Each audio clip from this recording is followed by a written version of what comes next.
दीन मिल्लत इस्लामी भाइयों, आज के इस खुतबे जुमा में मेरा मौजू है हमारे समाज में पाया जाने वाला एक आम गुनाह जिसे आज गुनाह तस्वुर नहीं किया जाता, वो है ग़ीबत। ग़ीबत के मुताल्लिक़ आज के इस खुतबे में 4 चीज़ें आपके सामने बयान करूँगा, उसके बाद अपनी बात ख़त्म करूँगा इंशाल्लाह। 4 चीज़ें वो क्या हैं? सबसे पहले ये जहन में रखिए ताकि खुतबा समझने में आपको आसानी हो।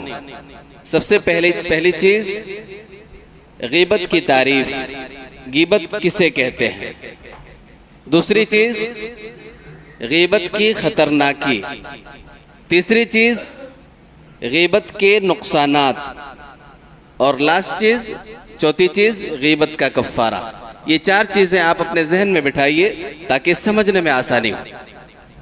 सबसे पहली चीज़ ग़ीबत किसे कहते हैं। बहुत सारे लोग ग़ीबत जानते नहीं, कुछ तो जानते हुए और कुछ तो अनजाने में ग़ीबत कर जाते हैं। ग़ीबत कहते किसे हैं, उसकी तारीफ़ क्या है, उसका मतलब क्या है। हज़रत अबू हुरैरा रज़ियल्लाहु ताला अन्हु हदीस के रावी फरमाते हैं, नबी सल्लल्लाहु अलैहि वसल्लम ने सहाबा इकराम से पूछा, अतदरूना मल ग़ीबा, क्या तुम्हें मालूम है ग़ीबत किसे कहते हैं।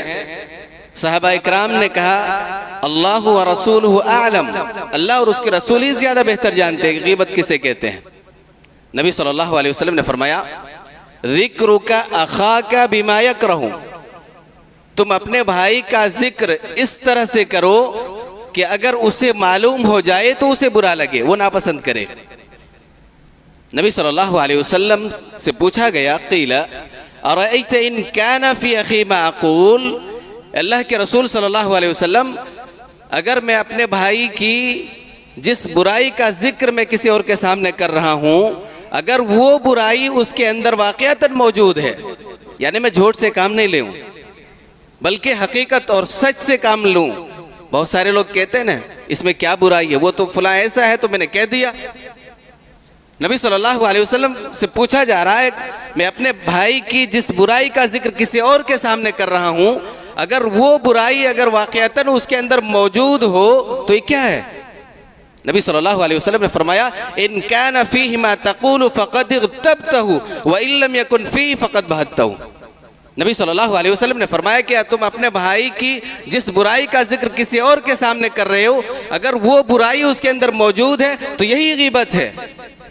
और जिस बुराई का जिक्र तुम किसी और के सामने कर रहे हो, अगर वो बुराई उस भाई के अंदर मौजूद ही नहीं तो तुमने बुहतान बांधा, उसके ऊपर झूठा इल्ज़ाम लगाया। और झूठा इल्ज़ाम लगाना ये भी अपने आप में एक बहुत बड़ा गुनाह है। तो ये ग़ीबत की तारीफ़ आप समझ में आ गई आपको कि एक मुसलमान दूसरे मुसलमान भाई की ग़ीबत, दूसरे मुसलमान भाई की बुराई, वाक़अतन वो बुराई उसके अंदर मौजूद हो, उसके पीठ पीछे किसी और के सामने करे तो ये क्या है, ग़ीबत। पहली चीज़ समझ में आ गई। दूसरी चीज़ क्या थी, ग़ीबत की ख़तरनाकी, उसकी संगीनी, कितना बड़ा संगीन जुर्म है, कितना संगीन गुनाह है जिसे हम आजकल मामूली समझते हैं। अल्लाह सुब्हानहु व तआला ने सूरह हुजुरात में फरमाया, या अय्युहल्लज़ीना आमनू इज्तनिबू कसीरन मिनज़्ज़न्न इन्न बअज़-ज़न्नि इस्मुन वला तजस्ससू वला यग़्तब बअज़ुकुम बअज़ा। इस आयत करीमा को हम बार बार पढ़ते हैं, सुनते हैं, गौर नहीं करते। अल्लाह सुब्हानहु व तआला ने इस आयत करीमा के अंदर 3 बड़े गुनाहों का जिक्र किया है। सबसे पहले क्या कहा, या अय्युहल्लज़ीना आमनू इज्तनिबू कसीरन मिनज़्ज़न्न इन्न बअज़-ज़न्नि इस्म। सबसे पहले बदगुमानी का जिक्र। बदगुमानी बहुत बड़ा गुनाह है। बदगुमानी क्या है कि इंसान दूसरे के बारे में बुरा सोचे, बुरा ख्याल करेगा, नेगेटिव ख्याल करे, फुला ऐसा है, फुला वैसा है, बुरा सोचना किसी के ताल्लुक से, ये बदगुमानी है।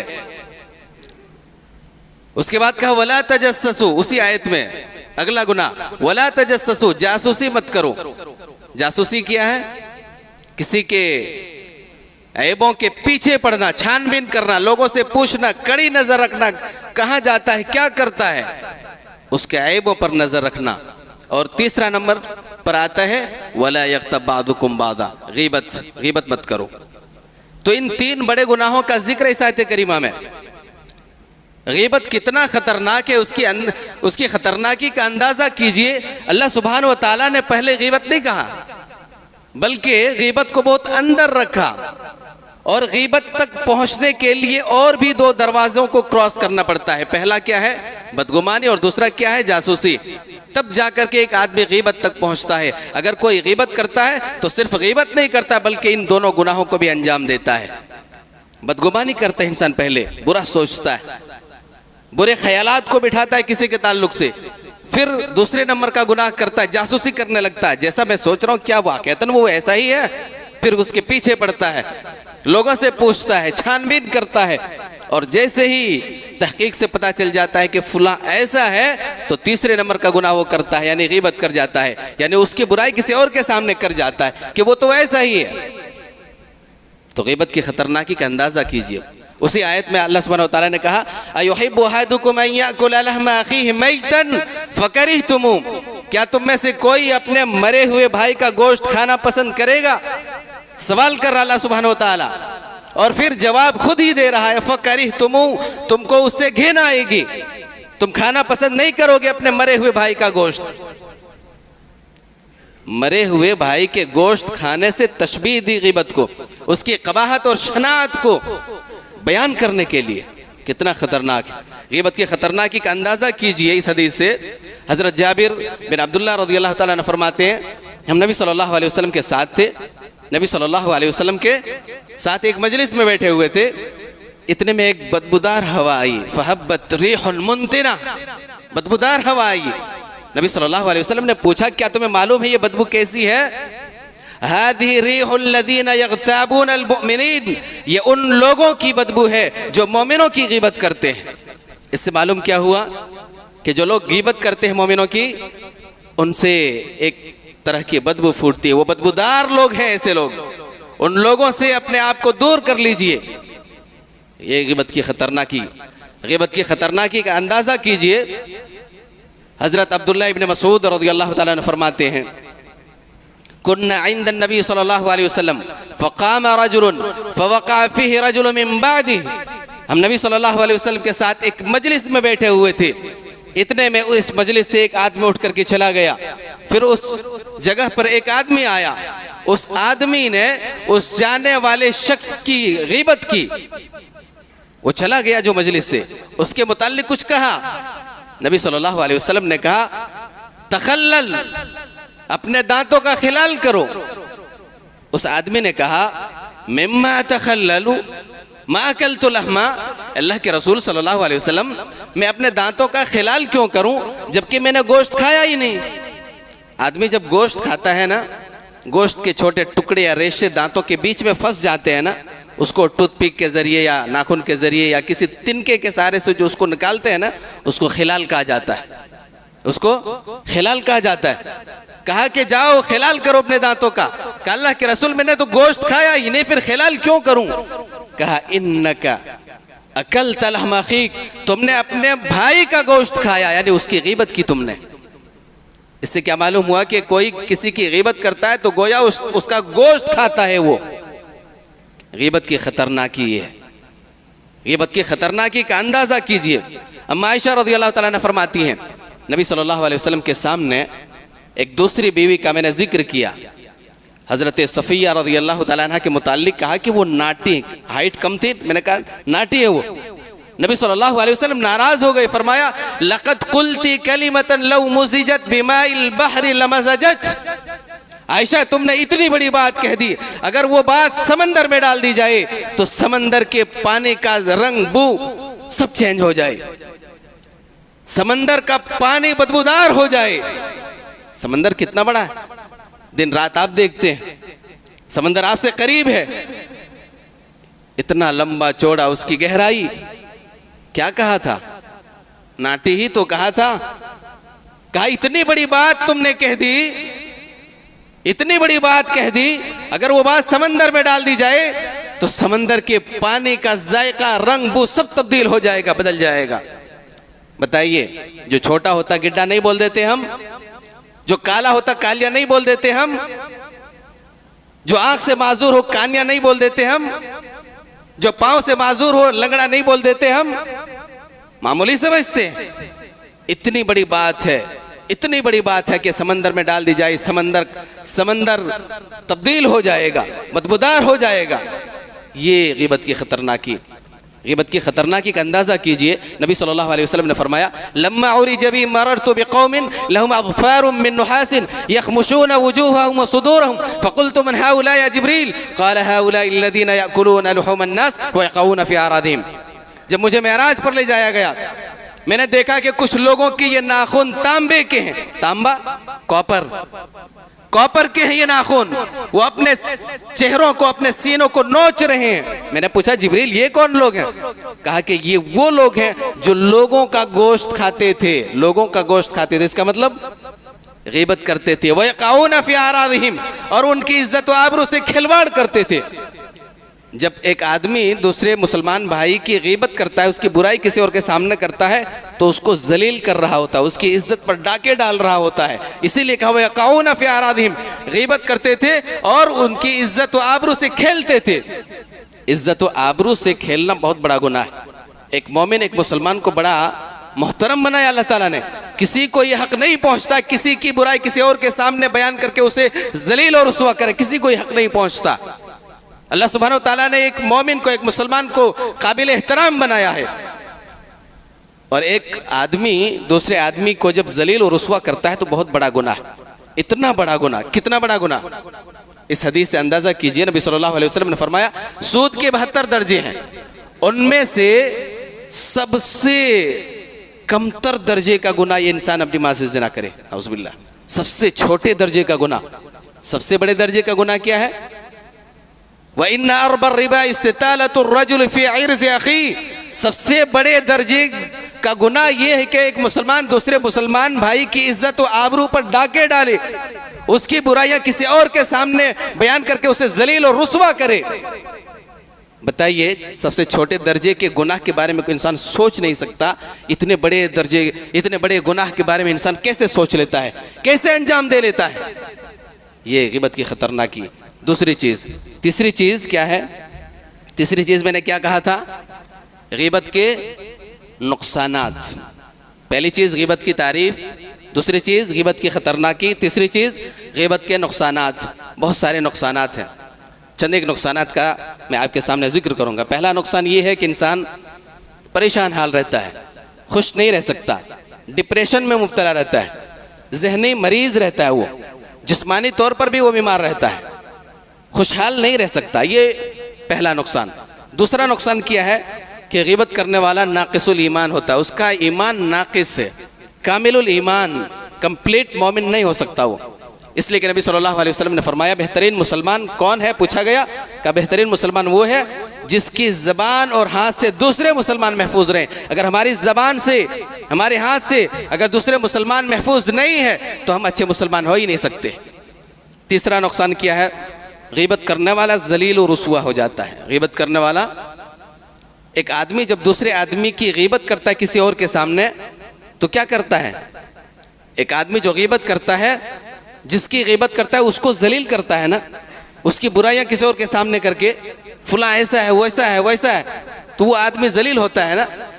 तो ग़ीबत करने वाला किसी और को जलील करता है, लेकिन अल्लाह सुब्हानहू व तआला उसे जलील करता है। ये तीसरा नुकसान है। ग़ीबत करने वाला जलील और रुसवा हो जाता है, और अल्लाह ताला जिसे जलील कर दे वो कहीं इज्जत पा सकता है? नहीं। हज़रत अब्दुल्ला इब्न उमर रज़ियल्लाहु ताला अन्हु फरमाते, नबी सल्लल्लाहु अलैहि वसल्लम मिंबर पर तशरीफ लाए, बुलंद आवाज से खुतबा दिया, फरमाया, या माशर मन अस्लम बिलिसानी वलम युफ़ज़िल ईमानु इला क़ल्बी ला तुअज़ुल मुस्लिमीन वला तुआयिरूहुम वला तत्तबिउ औरातिहिम फ़इन्नहु मन ततब्बअ औरत अख़ीहिल मुस्लिम ततब्बअ अल्लाहु औरतहु व मन ततब्बअ अल्लाहु औरतहु यफ़ज़हु वलौ फ़ी जौफ़ि रहलिह। नबी सल्लल्लाहु अलैहि वसल्लम ने फरमाया, ए वो लोगों जो बज़ाहिर मुसलमान हैं, जो ज़बान से इस्लाम कबूल किए, ईमान उनके दिलों तक कभी नहीं पहुँचा, ऐसे लोगों को मैं तंबीह करता हूँ कि मुसलमानों को तकलीफ न पहुँचाएं, उनके ऐबों के पीछे न पड़ें, उन्हें आर न दिलाएं। और याद रखो, जो भी शख्स अपने मुसलमान भाई की इज्जत व आबरू के पीछे पड़ता है, उसके ऐबों के पीछे पड़ता है, अल्लाह सुब्हानहू व तआला उसके ऐब के पीछे पड़ता है। और जिसके ऐब के पीछे अल्लाह सुब्हानहू व तआला पड़ जाए, फिर वो शख्स जलील और रुस्वा हो जाता है। अल्लाह सुब्हानहू व तआला उसे जलील कर देता है, अगरचे वो अपने घर के दरमियान क्यों ना हो, घर के अंदर क्यों ना हो, अल्लाह सुब्हानहू व तआला उसे जलील कर देता है। ये तीसरा नुकसान। चौथा नुकसान क्या है ग़ीबत करने का? मरते ही अज़ाब कब्र में मुब्तला हो जाता है। मरता है, कब्र में जाते ही उसे गिरफ्तार कर लिया जाता है अज़ाब में। ये बहुत ख़तरनाक है। यही वजह है कि हज़रत उस्मान बिन अफ़्फ़ान रज़ी अल्लाह तआला अन्हु जब किसी कब्र के पास खड़े होते इतना रोते कि आपकी दाढ़ी भीग जाती। आपसे कहा जाता जन्नत और जहन्नम का जिक्र करके आप इतना नहीं रोते जितना कि किसी कब्र को देख करके रोते। क्या कहते? आखिरत की मंजिलों में सबसे पहली मंजिल ये है, जो शख्स यहाँ से आसानी से बच कर निकल गया उसके आगे के मराहिल आसान है, वो निकल जाएगा। लेकिन जो यहाँ फंस गया वो आगे भी फंसता चला जाएगा, उसके आगे के मराहिल कठिन और मुश्किल होते जाएंगे। नबी सल्लल्लाहु अलैहि वसल्लम दो कब्र वालों के पास से गुजरे और क्या फरमाया? मर्र नबी सल्लल्लाहु अलैहि वसल्लम बिक़ब्रैन फ़क़ाल इन्नहुमा ला युअज़्ज़बान वमा युअज़्ज़बान फ़ी कबीर अम्मा अहदुहुमा फ़कान ला यस्ततिरु मिनल बौल व अम्मा अल-आख़िर फ़कान यमशी बिन नमीमा। एक दूसरी रिवायत में है व अम्मा अल-आख़िर फ़युअज़्ज़बु फ़िल ग़ीबा। नबी सल्लल्लाहु अलैहि वसल्लम दो कब्र वालों के पास से गुजरे और कहा कि दोनों को अजाब हो रहा है। एक को अजाब इसलिए हो रहा है क्योंकि वो पेशाब के छींटों से नहीं बचता था, दूसरे को अजाब इसलिए हो रहा है कि वो चुगली करता था। दूसरी रिवायत में है कि वो गीबत क्या करता था, चाहे चुगली हो या गीबत हो, दोनों बहुत खतरनाक। और इतना बड़ा गुनाह है कि इंसान मर करके कब्र में जाता है और यहीं पर अजाब में गिरफ्तार हो जाता है। ये चौथा नुकसान, बहुत बड़ा नुकसान है। पांचवा नुकसान क्या है गीबत करने का? नेकियों से हाथ धोने का सबब है। नेकियों से हाथ धोने का सबब है। इंसान नेकियों से हाथ धो बैठेगा। इंसान खूब नेकियां कर रहा है ना, बड़ी मुश्किल से नेकियां करता है आदमी, आसानी से नहीं। फजर में आता है नींद की कुर्बानी दे करके, रोज़े रखता है पूरा दिन भूखा प्यासा रह करके, हज करता है लाखों रुपए खर्च करके, और वहाँ की तपती हुई गर्मी को बर्दाश्त करता है, कितनी मेहनत और मशक्क़त करता है। तो आदमी यूं ही नेकी नहीं करता, बड़ी मुश्किल से नेकी करता है। और नेकी करके किसी और को दे दे वो नेकियां, उससे बड़ा बेवकूफ़ हो सकता है कोई नहीं। गीबत क्या है? इसका ताल्लुक हुकूकुल इबाद से है। हुकूकुल्लाह क्या है? नमाज, रोज़ा, ज़कात, हज, ये सब हुकूकुल्लाह हैं। अल्लाह के हुकूक में हमसे कोताही हो गई, हमने माफ़ी मांग ली, हो सकता है अल्लाह ताला माफ़ कर दे। लेकिन जिसका ताल्लुक हुकूकुल इबाद से है, बंदों के मामले से है, वो तो अल्लाह सुब्हानहू व तआला माफ़ नहीं करेगा, चाहे इंसान जितनी भी तौबा इस्तग़फ़ार कर ले। मैं आपका माल चोरी करके, आपका माल नाहक खा करके अल्लाह सुब्हानहू व तआला से दुआ करूँगा, इस्तग़फ़ार करूँगा, अल्लाह सुब्हानहू व तआला माफ़ कर देगा। जबकि उस बंदे ने मुझे माफ़ नहीं किया, क़यामत के दिन अल्लाह सुब्हानहू व तआला इंसाफ की कुर्सी बिछाएगा, अदल व इंसाफ के लिए बैठेगा। वो बंदा आएगा मेरे पास, इसने मेरा माल नाहक खाया था, अल्लाह सुब्हानहू व तआला इंसाफ करेगा। मेरे पास तो माल नहीं होगा, क्या होगा? मेरी नेकियां उसे दे दी जाएंगी। इसका ताल्लुक हुकूकुल इबाद से। नबी सल्लल्लाहु अलैहि वसल्लम ने फरमाया अतदरून मल मुफलिस, सहाबा इकराम से तुम्हें मालूम है मुफलिस किसे कहते हैं? सहाबा इकराम ने कहा हमारे नज़दीक मुफलिस वो है जिसके पास कुछ नहीं हो, मालो मता ना हो, दिनारो दिरहम ना हो, कुछ भी ना हो, ज़मीन जायदाद प्रॉपर्टी ना हो। नबी सल्लल्लाहु अलैहि वसल्लम ने कहा नहीं, मेरी उम्मत का मुफलिस ऐसा नहीं। मेरी उम्मत का मुफलिस, अल मुफलिसु मिन उम्मती मन याती यौमल क़ियामति बिस्सलातिन व सियामिन व ज़कातिन व याती क़द शतम हाज़ा व अकल माल हाज़ा व क़ज़फ़ हाज़ा व सफ़क दम हाज़ा व ज़रब हाज़ा फ़युअता हाज़ा मिन हसनातिही फ़इन फ़नियत हसनातु क़ब्ल अन युक़ज़ा मा अलैहि उख़िज़ मिन ख़तायाहुम फ़तुरिहत अलैहि सुम्मा तुरिह फ़िन्नार। मेरी उम्मत का मुफलिस वो नहीं। मेरी उम्मत का मुफलिस कौन है? मेरी उम्मत का मुफलिस वो होगा जो क़यामत के दिन अल्लाह सुब्हानहू व तआला के पास आएगा। मय्याती यौमल क़ियामति बिस्सलातिन, बहुत सारी नमाजों का अज्र व सवाब लेकर के, व सियामिन, बहुत ज़्यादा रोज़ों का अज्र व सवाब लेकर के, व ज़कातिन, बहुत ज़्यादा ज़कात का अज्र व सवाब लेकर के आएगा, बहुत सारी नेकियां लेकर के आएगा। यहाँ बड़े बड़े अज्र व सवाब का जिक्र है। उसके बाद बहुत ज़्यादा अज्र व सवाब लेकर के आएगा, लेकिन साथ ही साथ वयाती क़द शतम हाज़ा, उसने किसी को गाली दी होगी। नेकियां उसकी एक तरफ रखिए, वयाती क़द शतम हाज़ा, किसी को उसने गाली दी होगी, व क़ज़फ़ हाज़ा, किसी के ऊपर झूठा इल्ज़ाम लगाया होगा, व सफ़क दम हाज़ा, किसी का नाहक खून बहाया होगा, कत्ल किया होगा, व ज़रब हाज़ा, किसी को थप्पड़ मारा होगा, वह अकल माल हाजा, किसी का माल नाहक खाया होगा। अब क्या होगा, बहुत सारी नेकियां लेकर के गया था ना, वो नेकियां उन लोगों को दे दी जाएगी जिसको मारा था, जिसको गाली दी थी, जिसका माल नाहक खाया था, जिसकी गीबत की थी, जिसकी चुगली की थी, जिसे तकलीफ पहुंचाया था, जिसके ऊपर जुल्म ज्यादती की थी, उसकी सारी नेकियां बांट दी जाएंगी। उसकी सारी नेकियां खत्म हो गई, बहुत सारी नेकियां लेकर के गया था ना, सारी नेकियां खत्म हो गई। अभी और भी लोग आ रहे हैं, मेरे रब इसने मुझे गाली दी थी, इसकी नेकियां मुझे भी चाहिए, उसकी नेकियां तो है नहीं, अब क्या होगा। अब जिसको गाली दी थी ना, उसका गुनाह इसके ऊपर डाल दिया जाएगा।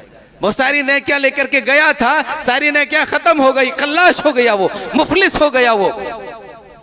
अब क्या होगा, फतुरिया तले सुम्मा तुरिया फिन्नार।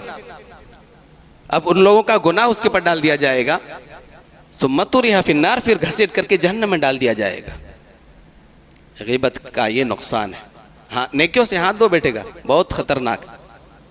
ये तीन चीजें कंप्लीट हुई। आखिरी चीज गीबत का कफ़ारा। गीबत का कफ़ारा क्या है, जाने अनजाने हमने गीबत कर ली, गीबत हो गया हमसे, अब क्या करें। अहले इल्म ने जो गीबत का कफ़ारा बतलाया ये है कि इंसान अल्लाह सुब्हान व तआला से आहद करे, तौबा इस्तिग़फ़ार करे कि आज के बाद वो किसी की गीबत नहीं करेगा, आज के बाद वो किसी की गीबत नहीं करेगा। अल्लाह से पुख्ता आहद करे। उसके बाद जिसकी गीबत उसने की थी, अब उसके पास जा कर के मुआफ़ी मांगेगा। अगर उसको मालूम चल गया है तो उसके पास जा कर के क्या करेगा, मुआफ़ी मांगेगा। मेरे भाई, मैंने आपकी गीबत की, आपकी बुराइयां किसी और के सामने बन के, अल्लाह के वास्ते माफ़ कर दे। तीसरे नंबर पर वो क्या करेगा, अगर उसको मालूम नहीं चला है, जिसकी गीबत की है उसको मालूम नहीं चला, लेकिन वो डरता है कि कहीं मामला बिगड़ ना जाए, मैं उसको बता करके माफ़ी मांगूं तो मामला बिगड़ सकता है, ताल्लुकात ख़राब हो सकते हैं, लड़ाई झगड़े की नौबत आ सकती है, या जिसकी गीबत की वो इस दुनिया में नहीं है, उस दुनिया से चला गया। ऐसी सूरत में उन दोनों के हक़ में वो इस्तिग़फ़ार की दुआएं करेगा। क्या करेगा, ज़्यादा से ज़्यादा उनके हक़ में दुआएं करेगा। और जिस तरह से लोगों के सामने उनकी बुराइयां बयान करके ज़लील और रुस्वा किया था, उसे चाहिए कि फिर से दोबारा लोगों के सामने उसकी खूबियों को बयान करके उसकी तारीफ़ करे। तो ये गीबत के मुताल्लिक़ चार चीज़ें हैं आपके सामने मैंने बयान की हैं। अल्लाह सुब्हानहू व तआला गीबत जैसे अजीम तरीन गुनाह से हम तमाम को महफूज रखे। आमीन।